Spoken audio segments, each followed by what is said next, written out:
We're putting them in time order. All right, good morning, everybody. Welcome to the Marshall County Board of Supervisors regular session today, December 18th, 2024, 9 a.m. Board of Supervisors welcomes comments from the public during the time allowed for discussion. Requested to approach the podium over here. Use the microphone. That's for the record, for the recording. State your name and address for the record to limit the time used to present your remarks in order that others may be given the opportunity to speak. Normal process in any agenda item is for the chair to read the item from the agenda. The board is given an opportunity to comment on the issue and or place a motion on the floor. An opportunity for discussion may be presented, at which time the public may participate and a roll call will follow. We'll start with the roll call, please. Kyle? Yes. Solosik? Yes. Hibbs? Yes. All right, could you all please stand for the Pledge of Allegiance?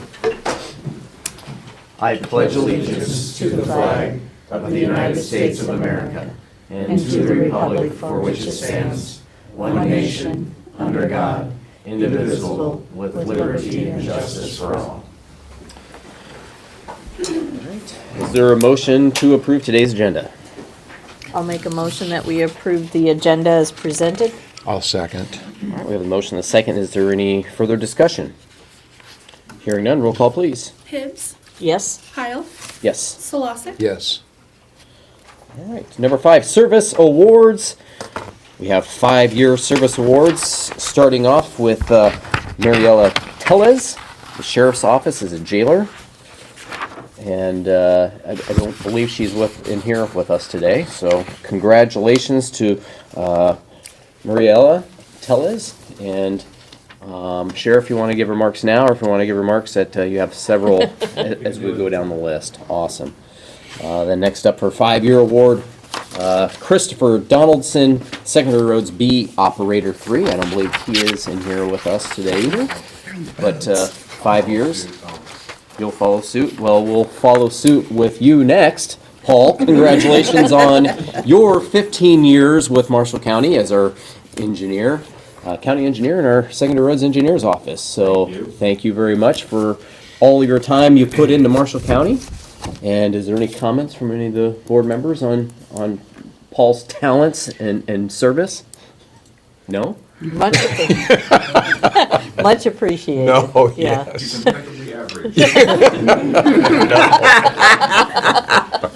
No, much Thank you, Paul. appreciated. Yeah, yeah. All right. Well, we'll get this to you, Paul.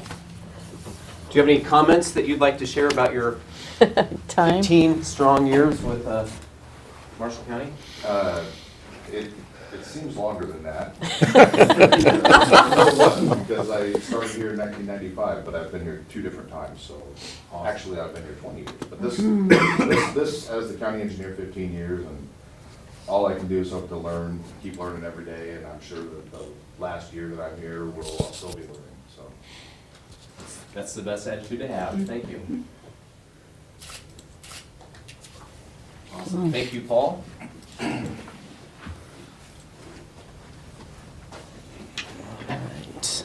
And up next, 20 years, boy, going up in years here. Stephen Atcher with the Sheriff's Office Jailer, 20 years, 2 decades commitment to Marshall County, and as a Sheriff's Office as well. What a service that is to us at the jail, and we appreciate all your time and service you put into Marshall County. Any other comments from the board before we bring up the sheriff? No.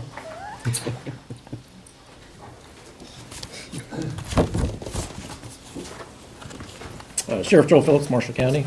Pat White, Jail Administrator, Marshall County. So I'll just say Steve's 20 years, that's obviously to work in a jail for 20 years is pretty impressive. But Steve also comes to us, he was a 20-year Air Force veteran, so he retired from the Air Force, and then we were lucky enough to get him.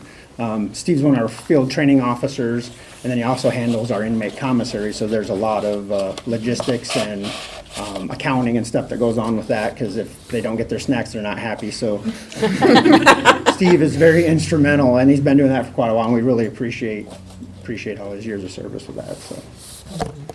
And for Mariella Tellez, like most of our jail staff, they wear multiple hats. Last year, she recently went through our reserve deputy program, so she is an armed reserve deputy. So she serves in 2 different roles, as a jailer and then as a reserve when we need those resources to supplement our patrol division. So. we thank them both. Great. Well, thank you very much, Stephen. Thank you, Steve. Yeah. Yeah. Is there any comments you have for the public today? I don't have any words of wisdom. You want to work at the jail, come on.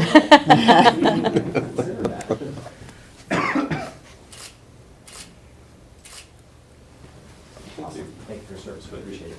That's awesome.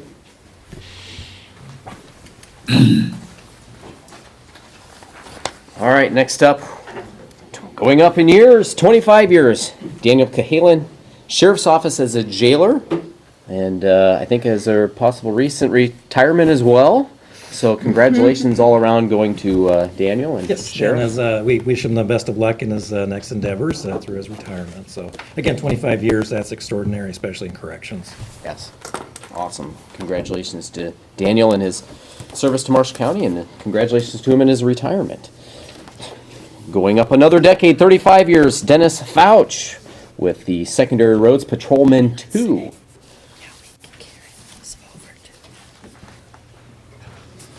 Paul Geilenfeld, County Engineer.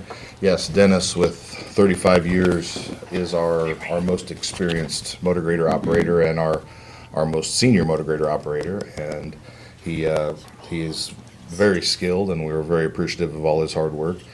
And I hope he doesn't retire anytime soon, because skilled motor grader operators are very hard to find. So thank you, Dennis. And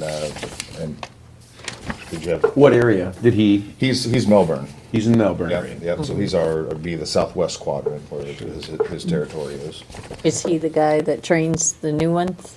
You know, the guys that come in kind of learn from everybody, and the operators share what they can, and it's not a happy cab to put two operators in the same motor grader cab, so you Yeah. kind of have to learn by seeing how they do things, but it works. And Chris Donaldson, 5 years, is as a BOP, so he runs a excavator, and then just is a very talented operator for us too. So we're really glad to have him on board. Appreciate his service. Great. Well, thank you to Dennis and all of those today on the Service Years Award. Any other comment from the board? All right, then we'll go on to the consent agenda, number 6. Approve claims as audited and authorize the county auditor and recorder to issue the payment of the same. Listing claims paid at this meeting and all claims paid in the current month will be published as part of the first meeting of the following month. Status change Sheriff's Office Shelby Pennington Farmer from jail supervisor to jailer full-time from $29.49 per hour to $28.49 per hour effective January 5th, 2025. File manure management plans. Clemens Finisher Farm number 58020 at 1460 120th Street, Clemens, signed with changes. 60. Appoint Dr. Wendy Thiessen to the Marshall County Board of Health. Term dates January 1, 2025 through December 31st, 2027.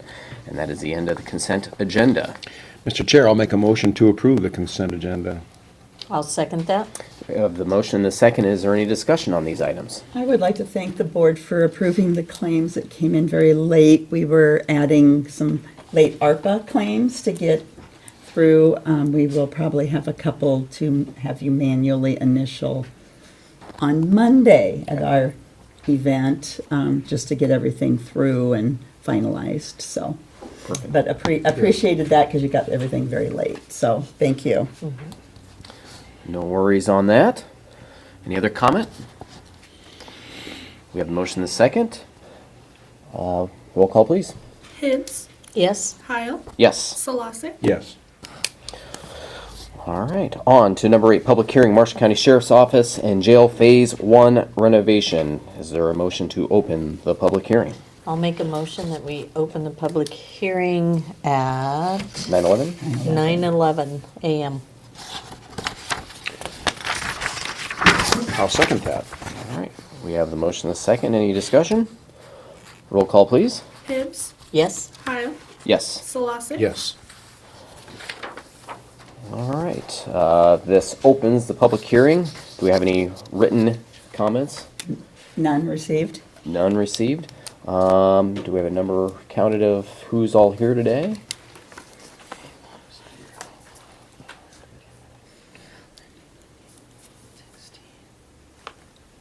I have 16. What do we have on Zoom? It's 7. right there, 7. on your 23? 23. Is there any oral comments, questions, objections from anyone here in the meeting today?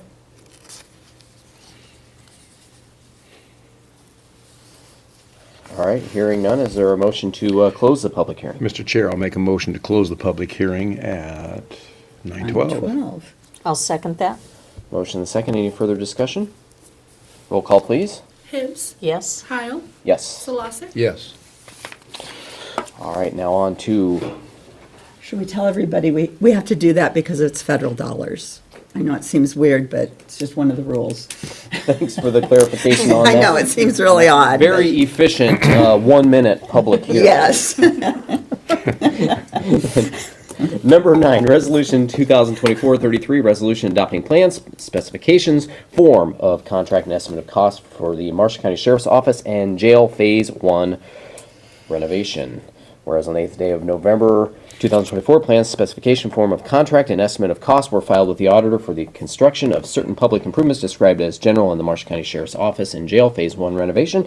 And whereas notice of the public on plans, specification, form of contract, and estimate of cost for the public improvements was published as required by law.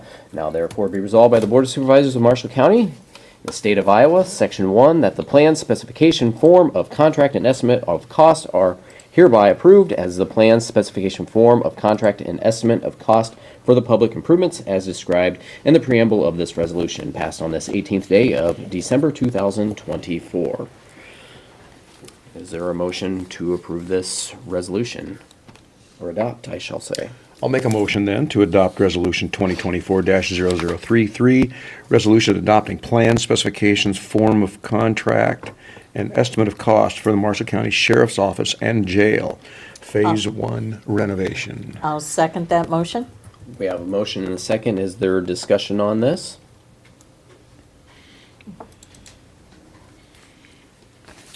Hearing none. Roll call, please. Hibbs, Yes. Heil, Yes. Solosik. Yes. And now to the consideration of the construction bids of the Marshall County Sheriff's Office and Jail Phase 1 renovation. Okay, so as we go through the bids, so the first one, it's always an interesting process. Lucas was up with me yesterday. How many people come up at 3 o'clock to see where I'm at? And then stand there until a few minutes prior. So at 3:53, we received a bid from R.H. Grabau Construction. I don't know if I'm saying that correctly, with Boone. And they have a bid bond, so they have it, that is present. And just gonna do this.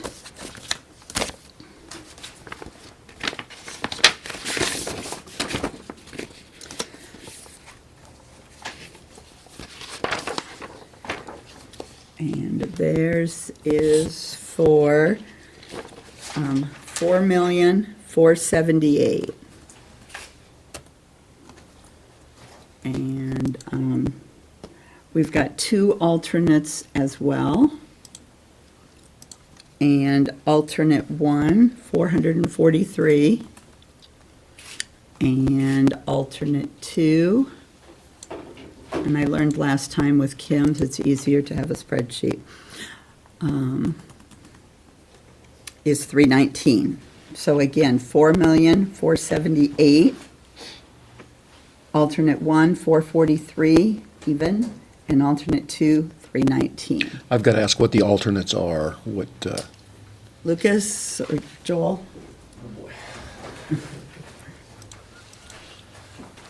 Lucas Bedke builds and grounds. Off the top of my head here, alternate 1 is some restroom options on 2nd and 3rd floor, and alternate 2 is restroom options as well as dock work and a stair removal, maybe some other small stuff. Alternate 2 is the solar array and additional restrooms. Thanks, Lucas. So 443,000 even and 319,000 even? Yes. Okay. Yes. Phase Alt 1 and Alt 2. Okay, so that was RH Grabal. Saying that right? Okay, so the next one I've got, and again, I'm doing them basically on the time they came in. And they all stood there and looked at everybody. So the next one here is from Keystone Construction out of Waukee.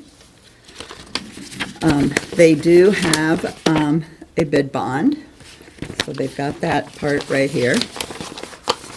It's always fun because they do 2 separate envelopes for this stuff. And then their base bid, $4,480,000. $4,480,000. Alternate 1, $380,000. And alternate 2, $316,000.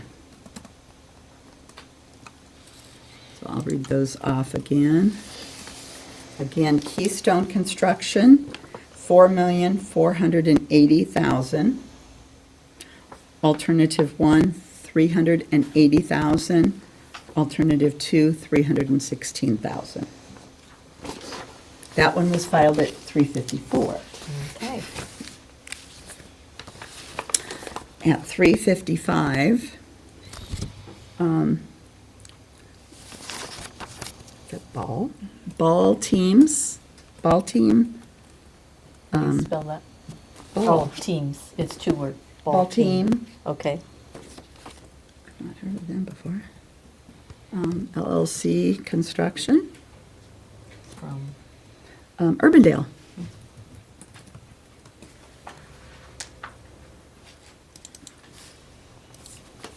And here's the envelope with 2 envelopes. And we'll start first.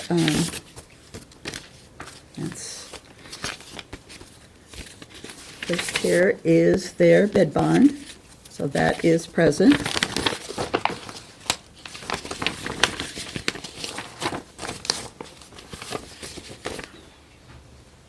And then their bid is $4,270,000.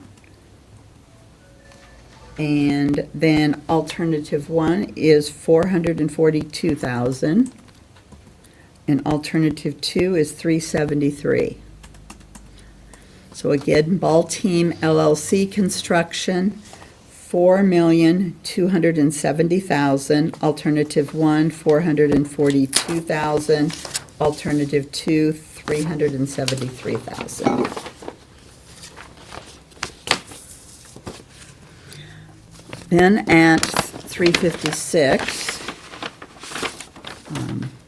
we had Garling Construction. And they are out of Belle Plaine. And here's the bid form. Again, 2 envelopes in the envelope. And they are at 356 when they turned theirs in.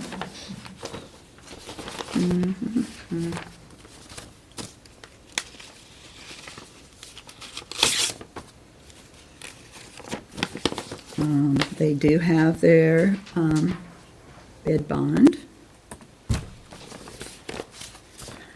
And their base bid, $3,795,000. And then their alternatives, alternative 1, $330,000 even, so $330,000. And then alternative 2, $280,000. So again, $3,795,000 even, alternative 1, $330,000, alternative 2, $280,000. And again, they were at 356. So also at 356 was Edge Commercial.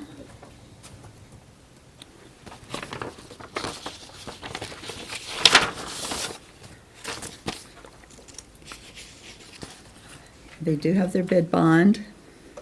Where are they from? Edge is from Grimes. Everyone was very local. Everyone drove about an hour.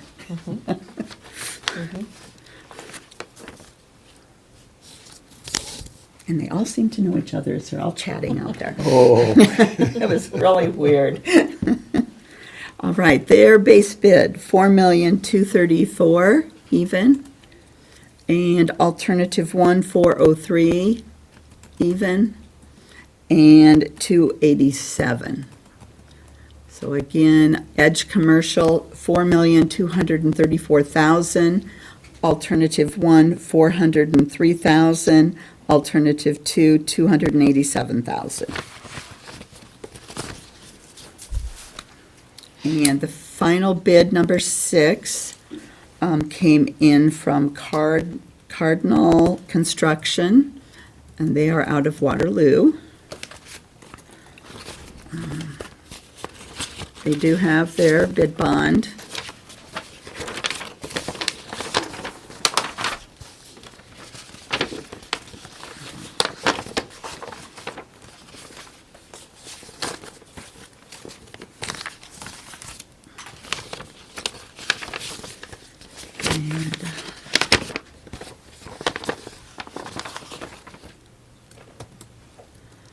And their base bid, 3,928,000 even, so 3,928,000. Alternative 1, 284,000. And then alternative 2, 270,000. Again, on the last one on Cardinal, 3,928,000, 284,000 for alternative 1 and 270,000 for alternative 2. Is there any of those anyone needs me to read again? But they got them all down. So 6 bids.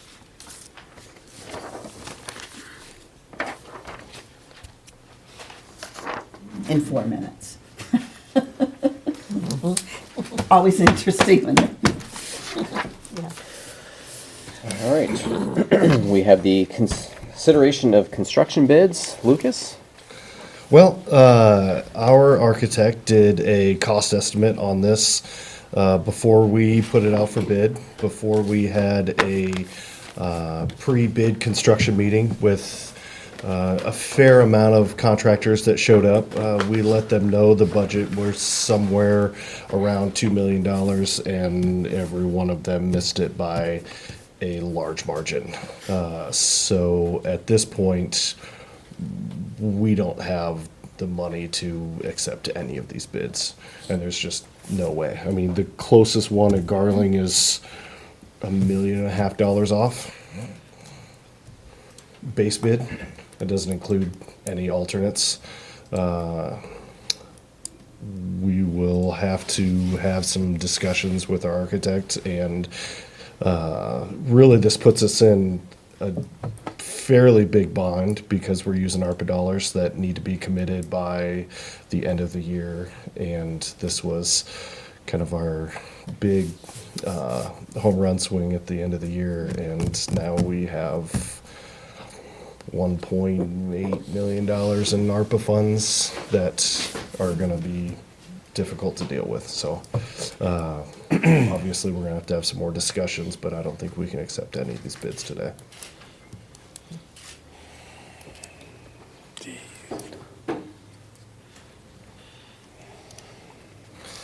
I mean, there's some real disappointment going on here that, you know, we had a cost estimate done by an independent cost estimator that OPN works with. That's a construction management group. You know, they do this every day. We let the contractors know at the pre-bid meeting what the budget was, and I mean, nobody came anywhere close. we really thought we had our ducks in a row here, and obviously we missed. Any more? Any questions for Lucas? Is there any chance that there was some confusion in what the scope of the project was? I don't see how. I mean, these guys do this all the day, time. every day. I mean, this is what they do. They bid things. Well, these are fairly consistent. Yeah, they are. So I would venture to guess that they're probably They're closer probably. to what the I would agree. scope of I would agree. My work and disappointment cost would be more as in- opposed to Yeah. our estimates. Yes. Yes. We really thought that, with the number of bids that we got and with the current climate, that we would see a favorable bid. I mean, I had real high hopes for that, so. We'll figure something out. Yeah. Is there a way to dissect this work within the I, main bid? there certainly is a way to dissect it, but I don't think there is in the timeline that we have. Yeah, that's Nate, our architect on the job, is maybe on the Zoom call. He said he has a pre-construction bid at 9:30. He said he'd be available at 11 o'clock to discuss further. So I'll be having that conversation with him at 11. Nate's still on. Is he? Nate, what do you have to say? Talking to the cloud. Well, we'll need to go back and take a look at our numbers and see where we can change the scope of work. Yeah. I think we need to go back. This is a tricky project, being that there's so many different pieces to it. Schedule made plan to it, or phasing, on how that work gets done. So I think we need to take a look at what our numbers are and see if there's a way that we can reduce the scope to get it within line. Yeah, let's give me a call when you're free at 11 o'clock, and Yeah. we'll move forward how we need to. Okay. Alrighty. Thanks, everybody. Excellent. Thank you, Nate. Thank you, Lucas.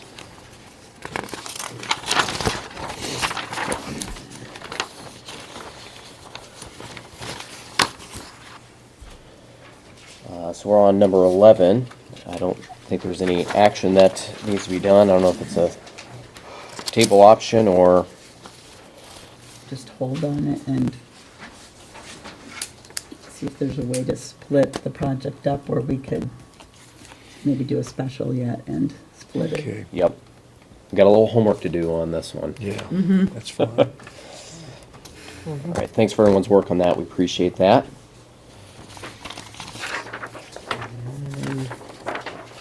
Now we are on to number 12, unless there's any further discussion on that item. All right, Resolution 2024-35, resolution establishing a county compensation board. This resolution is to establish a county compensation board authorized by the Iowa Code, Section 331.905. Summary on this is the legislature passed a law that allowed for some changes in the compensation board. Basically, effective July 1, all compensation boards across the state are gone. And so then it's up to the county to decide whether they want to have it all be the Board of Supervisors, do the entire part of basically do the role of the compensation board, or whether we want to continue to have a compensation board. And so that is what we're here today, is to reestablish the compensation board. Minor changes we actually had in our previous resolution was to have 7 members, but there was the combination of the auditor recorder, which we didn't have actually 7, but so this specifically says that we have 6. So those members are for the auditor recorder, attorney, treasurer, sheriff, and then 2 for the Board of Supervisors. The members of the County Compensation Board cannot be officers or employees of the state or political subdivision of the state and shall serve their staggered terms. And then we'll submit the rest of this resolution for the record, but that's the summary of it. Yeah, the resolution came, the ISAC wrote it, kind of a draft, and then we put our stuff in. It talked about drawing lots, and Jarrett and Sarah and I met, and we chose the board and attorney, because they're up for election. You got two of you up for election, and we always have to revisit the representatives after an election, so that was an easy, we said, well, instead of drawing, since we're kind of late For to the the timing game. of their terms. Yes, for the Yep. timing of the terms, so that was an easy ones to choose, since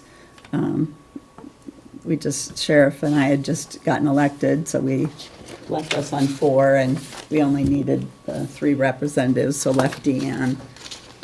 Obviously, she'll be on the ballot again then, but, you know, so that'll still be up, but that just seemed easy.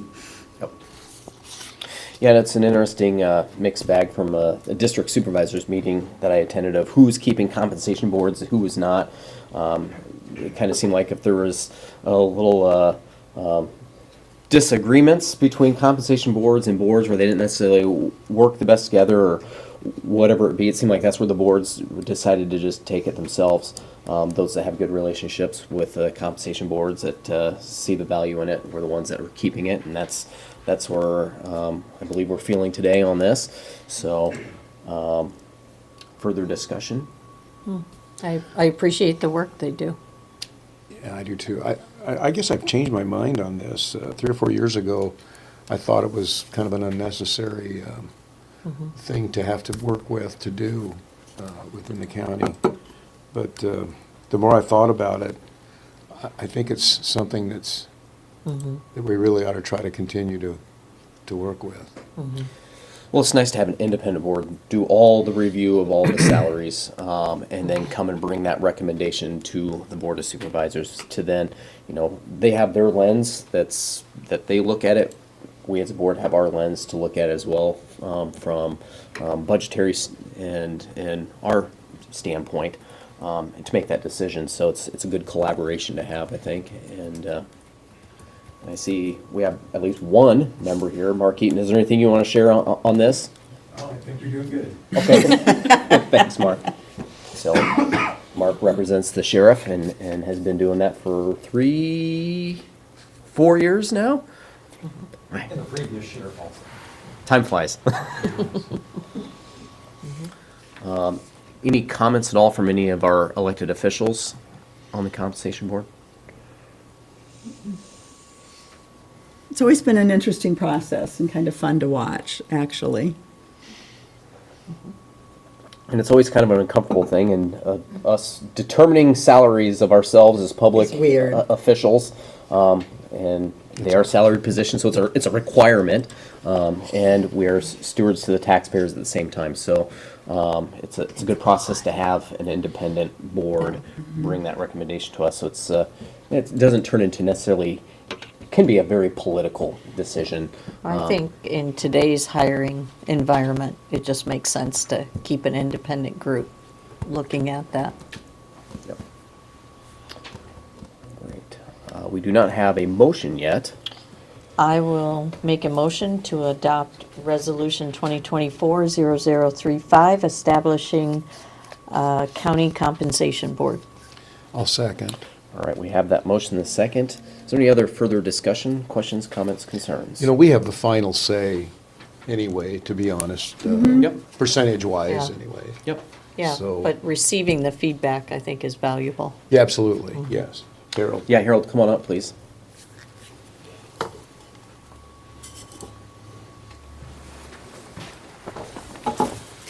Harold Lanning, 1994 Vine Avenue.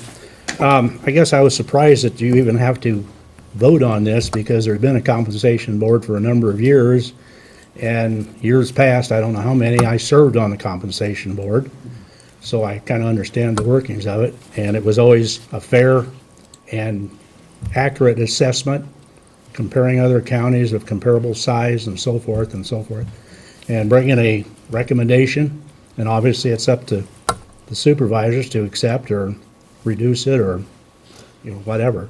So I think it's great. It takes it out of the hands of, and it does put it in the hands of the taxpayers. And so whatever they're recommending, if they recommend an increase, it could potentially be a cost to them and so forth. So I would, and I guess I'm curious, did not all counties have compensation boards? So a law changed to basically, it got rid of compensation boards, but it gave the option to, if you want to have one, you can have one, or Okay. have the board unilaterally do it on their own. Okay. And so it's kind of a mixed July bag. 1st. Yep. James has it up here on the thank you. screen. And so, I think what there was across the state was you had some boards of supervisors just blindly accepting all compensation board recommendations that you had a lot of taxpayers like, this is way out of line, these types of increases. Or you had, or the inverse, where the board was completely stripping them all down. And so some compensation boards felt as if there wasn't value. So there's kind of a mixed bag across the state for the reasoning of why the legislators were hearing complaints or concerns about compensation boards. And so that's how that law Okay. came about. And it's been, boy, I don't know, 6-8 years, been a lot of push to change compensation boards based on these arguments. And so they finally came up with, I think it was a good solution. It really gave an option for counties, and this option's a good one, I think, for us to continue with a compensation board. So, and thanks for your service on the compensation board Yes. when you were on. And by the way, I didn't receive the dime for it, so I, And see, this is why we think this is a great thing. We don't have to spend $1 to have a compensation Yeah. board. Is there any sunset to this? Paul would like to. Oh, yeah, thanks, Paul. I don't, No, but I think you all can, the Board of Supervisors act at can any act time. and repeat. From year to At any year, given we time. can, yep. make a Paul decision. Garfield, County Engineer. I was just looking at that code section that just disappeared. But it says shall include 7 members. Doesn't have to. Shall be composed of 7 members who are residents of the county. Ours is 6, right? Ours is 6, and ours is different with the auditor recorder, and I think. that's all I was wondering. Thanks, Paul. Yeah, good I'm point. looking back at the county attorney. It's the shall, it has to have 7. It has to have 7. So we could, I get 2. Jeez, Supervisors get 2. just what I need, 2 people. So we need to amend the resolution to say 7. 7. Okay. We can All update right. that. I Great. will accept that amendment. Thank you.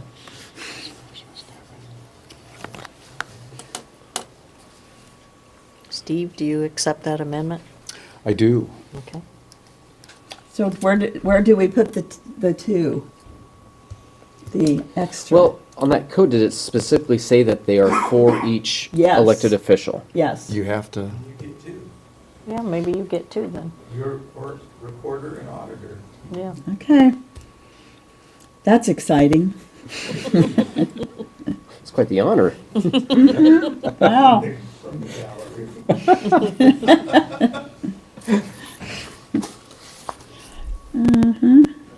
I can hardly find one person that wants to do it, let alone 2. Good luck. Yeah. I can do it now, you know. Oh, yeah. Oh, you spoke. You all heard it. Yeah. I'll make I sure think to you add got, it to the I minutes. think I think you got his number. I so. do. I think we have a few volunteer Strike that. activities for Steve Strike starting that from next the year. record. Yes, we can work it around it. Yeah. Okay, I've updated that and, 2, okay. Roll call. All right, so we have the motion and the second with the amendment to include 7 members of the compensation board. Is there any further questions, concerns? Roll call, please. Hibbs, Yes. Kyle, Yes, Solosik. Yes. compensation board is back. All right, I will email elected officials for the January 3rd date for their people. perfect. All right, to number 13, discussion possible action on green burial. We got Patrick Linott here today.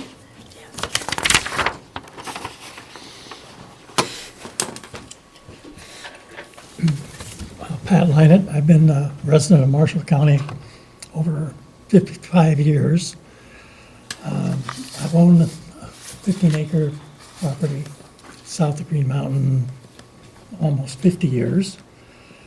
And I've taken care of it, planted trees, farmed it for a while, CRP for a while. Anyway, a couple months ago, I met with the county supervisors, and they needed to do some research on the project, and I appreciate their help and research. And they come back with recommendations, and I've been kind of doing my homework.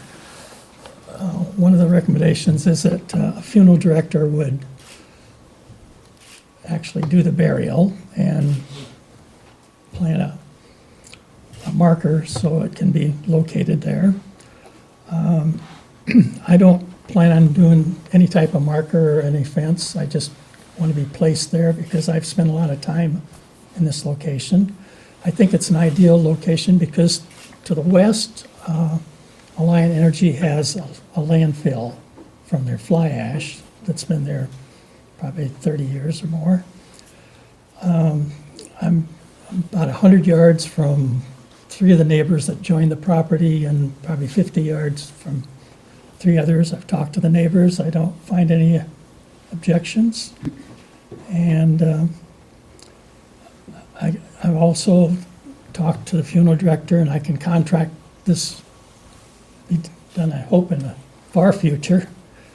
But at my age, I have to make some plans now. I've talked to my attorney because they want a surveyor. I've talked to a surveyor to get the location set up, and that'll get recorded in the abstract if that's completed. So I understand Story County's done a couple of the green burials recently, and we're kind of following that, trying to follow Iowa code and Marshall County's wishes. So I'm asking Marshall County to give me approval as long as I follow their requirements on the green burial. I'll be glad to answer any other questions. I might mention I have 2 daughters, and they're both in favor of this, and I don't see any disagreement. I will tell you that I'll have a marker in Cedar Rapids at a family burial site where we have 4 generations, but I don't plan on having any marker at this location.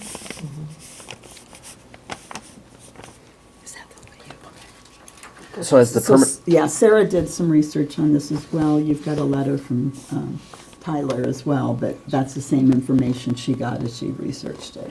Okay. do we know if the permanent easement has been established? We need a resolution from you all Yeah, allowing. I told the surveyor I'd get back to him when I get your approval. Okay, so we gotta do this resolution to allow it, then these steps are done. And then, all right. Well, good, from our, Tyler Kelly from our planning and zoning, he did some good homework on this, got us the parameters that we need to operate within, and I think we're all on the same page on it, so, is there any other questions? Is it the intention of the board that someone has to come before the board to be able to do this in the future? Or- If you do a resolution, it's my understanding that then folks could do this. Okay. So I do think it's maybe something that we would want to do a little more research on, and I didn't realize that Tyler was doing any research. He didn't come and talk to us at all. But we asked Pat to talk to Tyler, because You didn't realize that, Yeah. we'd already Yeah. spent a lot of hours and Yeah. talking to a lot of people about the topic. Okay, I didn't know that. Yeah. Yes. Again, so as long as folks meet these parameters here, they will not have to come before the board. Again. They will have to come to the assessor's office. No. No, No, they would just have to do, they'd have to get it, easements, they'd have to update their land records. So they just Okay. basically, they would need to have that easement, it can't be in a floodplain, and it has to be done by an approved funeral director. So as long as those criterias are met, then it is permitted under And this updated resolution. on their abstract and, so it seems like a very permanent thing once the resolution's established. Any patron in the county could do this, again, as long as these criteria. One of those criteria is that it's not in a floodplain, and this location is not. Blazer, Marshall County Assessor. Most cemetery land is exempt, so I guess I would have to look into this as well, potentially, because if it's just an easement, I may have to do a partial exemption on the property for it, for that area. But if it's surveyed out, that should be easily be able to be calculated. But I'll have to probably check with the Story County Assessor on what they do with their. Right, if they have some. that's why I feel like we need to all talk about it, and I didn't know that that Tyler was doing anything, and Yeah, he talked to Story County as well, so they probably had multiple calls from Marshall County then. yeah, it's, So are we in a position to make a decision on this today, or we maybe Well, need to? I think we are. We're in a It's position forever. to move forward we can, with a resolution. because it's a permanent decision forever. Why Your can't they add resolution, it's a forever. that they have to have the Board of Supervisors or some department approve it? Other than, it seems like If you make a resolution that. you know, everyone you can should do go it. through this process. I mean, it was an education for me. And I think it would be a timing problem. Maybe some folks at the last minute, or in the event of a death, they may decide to do this, and for them to come before a board would be pretty awkward, wouldn't it? It being a special, From the information we had gathered, once this resolution is created, they'd never need to come to us again, to the supervisors. The Okay. resolution would be there, and then as long as the criteria are met, They could go ahead and. they can go ahead and go, they're not in a Yeah. floodplain. Is that a bad thing? Do you want to buy that property? I don't know. It's not it's not my decision on who's purchasing property. that was one of my questions to the adjoining landowners with that. Right, They were you've not done a lot of interested in it. homework, and They didn't feel it would make any difference. Again, he's done a lot of homework. So the next people going to do that. it's in the very southwest corner of the property, so it's not affecting it particularly. Well, we don't have a resolution in front of us today Right. to either vote up or down. So the next steps is developing that resolution and doing our further homework to see if there's what we can put in that that's going to be sufficient for all parties involved. Yeah. I think we had talked at one time about the possibility of setting up the criteria so that people knew what was required, and then being able to move forward on a case-by-case basis. Having some sort of an approval Yeah. process, that Yeah. would be great. I think that's originally what we had talked about with Tyler Kelly as well, is it would be done on a case-by-case basis. Yeah, that that approval I be believe by Story County's case by case. Yeah. Would yeah, that I don't approval- think be it was great. a blanket approval. Does that That's approval have what to one come of the from Tyler? counties does. That's Once- what one county does. Uh-huh. Wow. Yeah, Yeah. so that So was- we're making progress. Okay. As long as I have a long life. Thank you very much. So I think our intention is to bring a resolution that would include these criteria and the wording of approval case by case. That sounds great. Okay. And thank you, Nan and Sarah, for your work on this, and Yes. Tyler as well. Of course, Patrick, a lot of hours put into this as well, so thank you. All right, so no vote today on that. Any other discussion on that while we're here? Yes, Harold.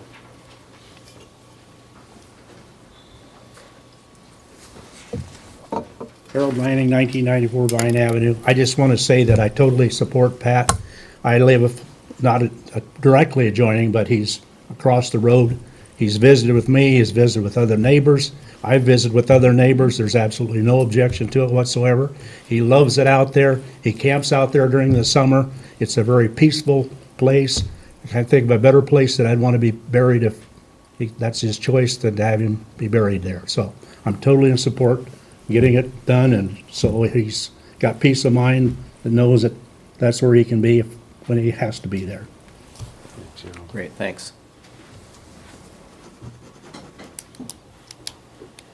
Any other comment? All right. Now on to number 14. Approve additional non-union holiday and courthouse closure on December 26, 2024. This is a day that the state has as a holiday as well. So it just seemed to make sense. It's also a gratitude to our employees for the work they've done the past year celebrating the holiday. Is there a motion to approve?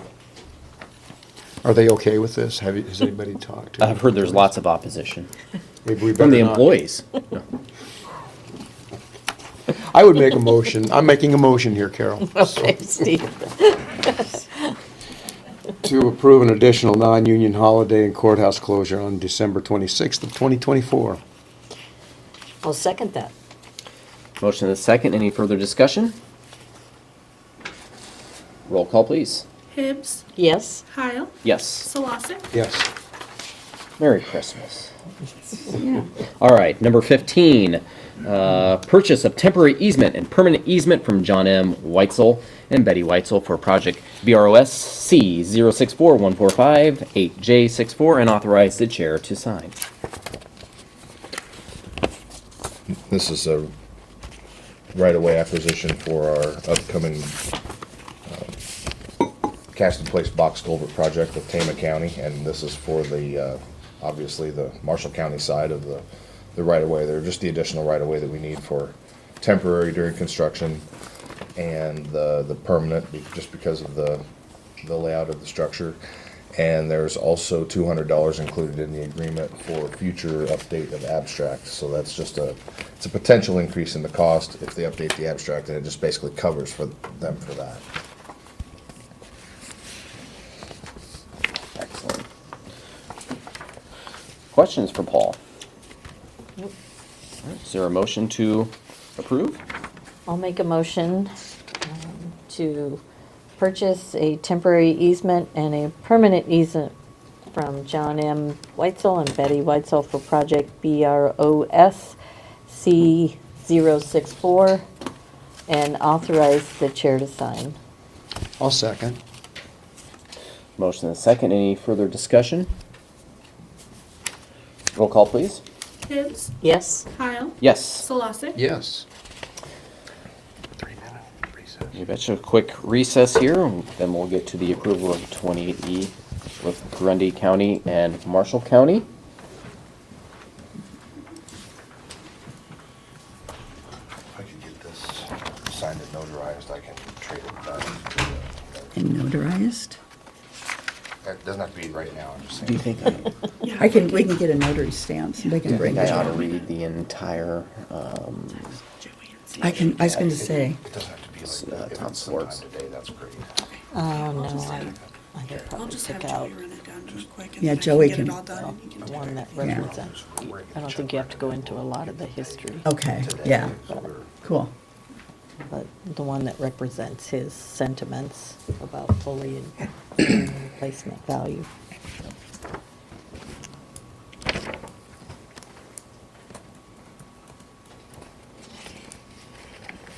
Hey, James, if you want to bring up the, And then you can say that. can you bring up the it county will be map for entered this into next the item? record. Yep. Okay, cool.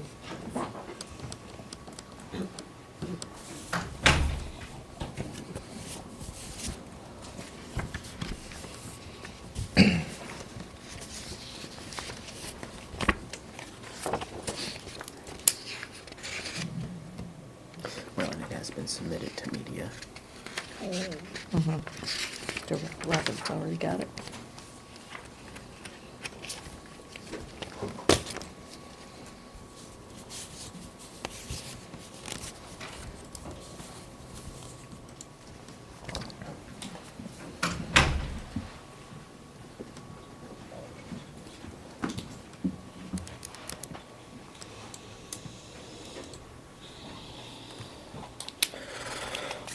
right, welcome back. Number 16, approval of 28E agreement between Grundy County and Marshall County for road maintenance and construction on 100th Street. This is our county line agreement that basically it ends up being just an agreement on who takes care of what miles on our county line, so that two counties aren't blading the same road. And with Grundy County, we share, it's two townships that are bordering there, but of the 12 miles, there's only 10 miles of road on that section. So it ends up being 5 miles east and west of Highway 14. So that's just where we're splitting that. And this is it's a common set of terms that we use with our other neighboring counties. We just currently didn't have one in force with Grundy County, so we want to just get that in place. Ever? You never had one I with think there Grundy? was one, and then they, similar to where we are with Tama County right now, we don't have a current agreement with Tama County because they say this agreement was made on this day and it lasts for, say, 5 years. And all the other agreements that we have this auto renewal, like it will continue going on and on. Mm-hmm. The Tama County one expired in 1955, I think. But we've still been operating under the same agreement. It's just that nobody knew that it really wasn't there anymore until we started looking. So this is just to make a new one with Grundy. And I'll use this same agreement with the Tama County engineer, so you should be shortly seeing one from Tama that's going to look a lot like this one. But if you look at the last, section 12, it just says this agreement shall be perpetual in duration and annual renewal shall not be required. So that's what was, that type of language was missing from the 1954 agreement, or whichever year it was. But, and this also deals with, on the miles that we maintain, we are the lead on the project if there's a bridge or an improvement project on that section of road.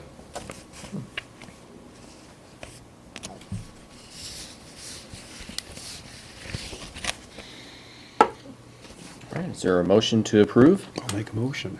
I'd make a motion to approve a 2080 agreement between Grundy County and Marshall County for road maintenance and construction on 100th Street.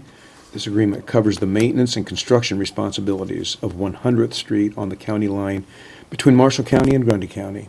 I'll second that. All right, we have the motion and the second. Any further discussion? I also didn't mention that this was, what you're approving here was approved by the Grundy County Board of Supervisors on December 2nd. Okay. Any other questions? Roll call, please. Hibbs, Yes? Heil, Yes. Solosik. Yes. All right, on to number 17, discussion, possible action, safety action plan pledge. We're currently working on a new safety action plan, and this is in order to be able to be eligible to get safety funds from the federal Safe Streets for All grant, and there's $5 million that's available there, and the first requirement is that you have a valid safety action plan, and we did have one previously, but it was in 2016, I think. And so the first thing that the counties are doing with this grant money is to get everybody's safety action plan, every county's safety action plan up to date so that we are eligible for the further application of grants. The pledge is basically the board stating, when we go after this funding and there's further grants, that we're gonna pursue and implement the things that we can get funded. So that's usually where the safety improvements always seem to fail at implementation. So there's going to be some money to actually not only find out what improvements are needed, but actually implement some of them. Mm-hmm. Can you give an example?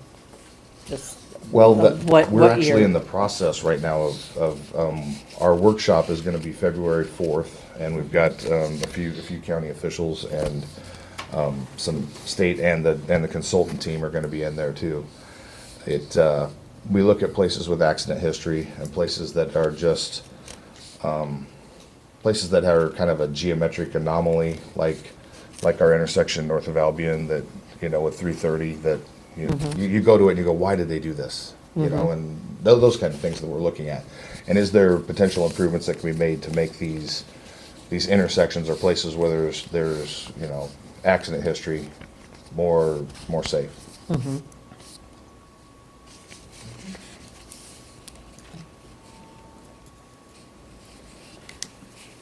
So in this pledge, there isn't really any financial pledge that the board is making. It's just, Yeah. we're gonna support commitment. the engineer's office in pursuing the funding. Excellent. Okay. I will make a motion to pledge Marshall County support of the Safety Action Plan and authorize the chair to sign. I'll second. A motion and a second. Do we have any further discussion? Roll call, please. Tibbs, Yes. Kyle, Yes. Velocik. Yes. All right. Thank you, Paul. On to public forum. Time set aside for the public to make comments on topics of county business other than those listed on the agenda. No action will be taken on any of these topics brought up in public forum today. Harold.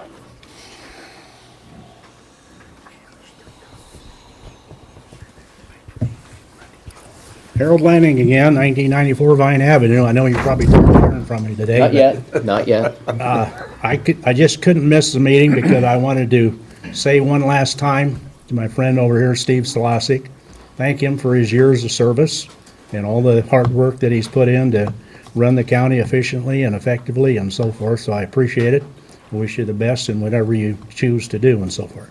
And to you, young lady over there, congratulations on your victory. Thank you. Glad you're back and glad you're here for another 4 years and so forth. So doing great. And obviously the voters of Marshall County realize that and they elected you back to the same position. So Thank you. thank you very much. Thanks, Harold.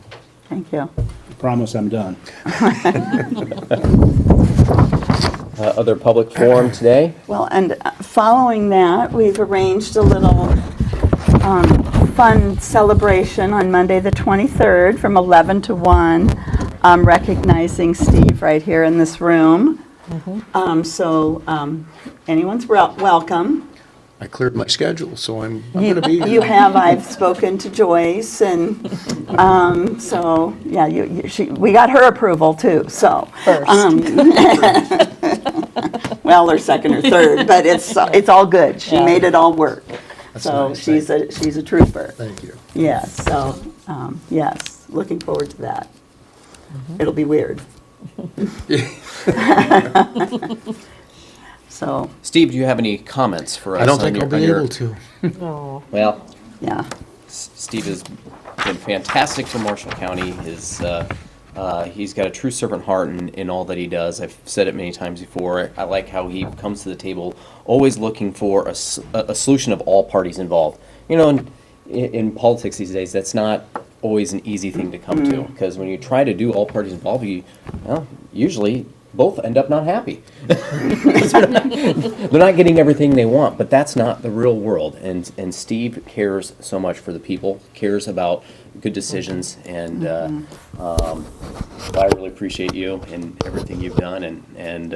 And it's not just what the work you do here, but all the volunteer work that you're involved in for Ukrainian refugees, things like that. I mean, he is a great man. Wonderful, wonderful person from Marshall County. So I look forward to whatever you do. You know, we were short drivers for VA, and he just jumped right in and said, I can do that. And he's been a huge advocate for it. And anything he sees that can help people, Steve's going to do it. And so I cannot wait to see what more you do to help people. And I'm a firefighter now. Yes. Yeah. Officially done as of last week. Yeah. Get you a hose, right? That's scary. I do have something to read that a patron sent to us for public forum as well. This is from Tom Schwartz, 3304 Main Street Road, Marshalltown. And it's as a result of our meeting, our last meeting. So he asked that I read this. He was unable to attend. I read with interest the recent discussion on December 8th, Times Republican, about insuring the courthouse for historic replacement value versus simple replacement cost. That decision is obviously incredibly significant. The question was asked at the recent meeting, if the courthouse were to be significantly damaged in the future, why not replace it with a more affordable new building? Would anyone advocate for such a proposal if the U.S. Capitol building were to be severely damaged by a tornado or hurricane? Would a new style building in Washington, D.C. be acceptable to the national public sense of place? Throughout history, humans have endeavored to create and leave enduring monuments and heritage sites that answer the needs of humans to have a sense of place. That sense of place has been explored by philosophers, historians, and human geographers like Edward Ralph did in his 1976 book, Place and Placelessness. What is the sense of place and its human importance to humans? Some describe a sense of place as emotional connections to a location or heritage site that includes a sense of community. A sense of place evokes feelings of shared roots and historical connections to both our ancestors and to those who follow us. It is a place of self-identity. Even though we may live somewhere else in the world, it is that sense of place that is the connection to home. When the nation, and indeed the world, watched national news clips that showed the Marshall County Courthouse cupola falling to the ground during the 2018 tornado, countless former residents across the nation world called, texted, or emailed their families here at home. They sought to share a sense of loss with their friends, neighbors, and families. The fellow Marshall County residents who connected home were expressing fear for the loss of the courthouse.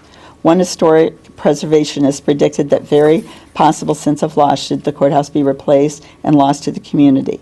In 1974, during the debate of whether to rehabilitate the courthouse or to replace it with a new building, he wrote the following: "The removal of this structure from Marshalltown would be the destruction of one unique building that gives the firmest impression of identity and a sense of place for Marshall County residents.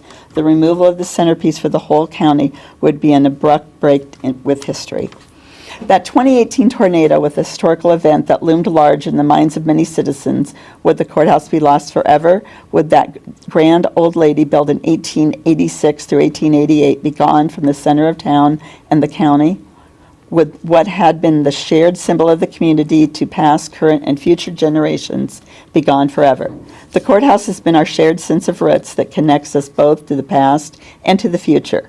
Fortunately, a prior Board of Supervisors had insured it for the historical replacement value and not simple replacement value. The current Board of Supervisors shows the same inclination and appears on track to follow through that commitment. Future generations will be thankful for the board's vision and courage. Will that always be true if leadership commitment to that precedent of historic replacement insurance waivers in the future? Marshall County voters were asked 3 times to spend tax dollars to demolish the courthouse and replace it with a new building: 1954, 1968, and 1972. Each vote failed to get even 49% of the voters. Voters were asked only once in 1974 to spend $3.25 million to rehabilitate the building through adaptive reuse. That passed with 71% approval. Adaptive reuse is an architectural plan to preserve as much as possible of the original building while making needed modernization and expansion of space. The board overseeing the most recent adaptive reuse after the tornado continued by preserving as much as the exterior and some historic interior as possible, while also modernizing the interior. The exterior of the courthouse and the public square are the most visible elements to most residents and former residents around the globe. The current building preserves the sense of place that so many of our citizens value. It continues to be the focal point in the public square that draws festivals, celebrations, musical performances, and public ceremonies. Insurance agent Shomo, during the recent meeting, referred to the courthouse as our St. Louis Arch. That description captures the sentiment that people feel. It comes close to describing the sense of place for Marshall County citizens, current and former. The following quote is from former Marshall County Courthouse preservationist Marielle Oldham, who wrote in 1972, "Marshall County without the courthouse would be like Paris without the Eiffel Tower." And during the turbulent community argument from 1972 to 74, feelings ran strong on both sides for restoring the courthouse versus building new. One community leader, Cecil J. Porter, favored a new building and decided a path to prove that old courthouses like Marshall County's were a dime a dozen in Iowa. Porter set out to prove it by visiting all 99 counties and taking pictures. He and his wife drove several weekends to capture the photos. After his forays across the state on such trips, he suspended his photo tour and wrote a letter to the editor entitled, "I've Changed My Mind." Porter's photos showed the unique qualities of our courthouse, designed and built by the same architect from Chicago as the state capitol during the same years of 1886 to 1888. And his also showed the new courthouses built on public squares that replaced the historic ones. He described the overwhelming sense of loss when comparing the old courthouses on each town square with the new ones. Mr. Porter identified in his slideshow the keen sense of loss to the sense of place that had been experienced in those communities after the new courthouse was built. The courthouse squares in those towns with new courthouses were distastefully unappealing and underwhelmed the viewers of his slideshow. The previous sense of grandeur was lost in those communities and replaced with something inexpensive but dull, routine, and mundane. Should nature repeat itself, its assault on the Marshall County Courthouse, Marshall County residents and voters deserve better than to be left with a mundane new structure that cannot fill the void, such as break its history. It's imperative that the courthouse be fully insured for historic replacement value. Sincerely, Thomas Schwartz. And I sure hope that the weather does not repeat itself, is all I could think when I read that last paragraph. Did he write that? He wrote that entire, no, me, that last thing, I went, oh my goodness, please, no, repeat on the weather. Please, please. And he was a supervisor when this all in 1972, and so when Lucas and I were doing history stuff, Tom Schwartz, I think, was 26 years old and a supervisor.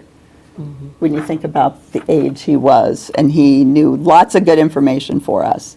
So he sent this to us, and I thought it was really well written, and the individual that went around to the counties, I thought that was very interesting. And I sent this to all of you, but this will be attached. I don't think we want to hear from 1 million people, but because he was a former supervisor, he wanted it entered in the record, and I thought he should. He spent a lot of countless hours, and Yeah, he's got a very good historical knowledge. he of everything really, here. really does of this building. Still serving on the compensation board. Still and serves on the compensation board. he Yes, was you're a right. state senator as well, I believe. So a lot of really? service Wow. from Tom Schwartz. So. Wow, yeah. He's really smart guy. He really is. So, yes. Other public forum today. Now my voice is dry. All right, that'll move us along to number 19, closed session per Iowa Code 21.51C, pending litigation. Is there a motion?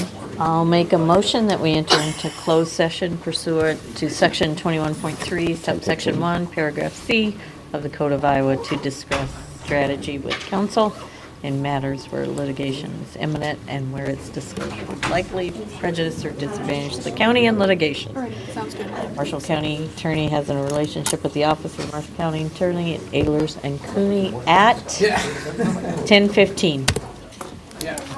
Second. I'll second. We have a motion and a second. We're almost done here. Roll call. Roll call? Hibbs? Yes. Kyle? Yes. Solosik? Yes. Yeah. Kevin, you're staying. You stay. We got some-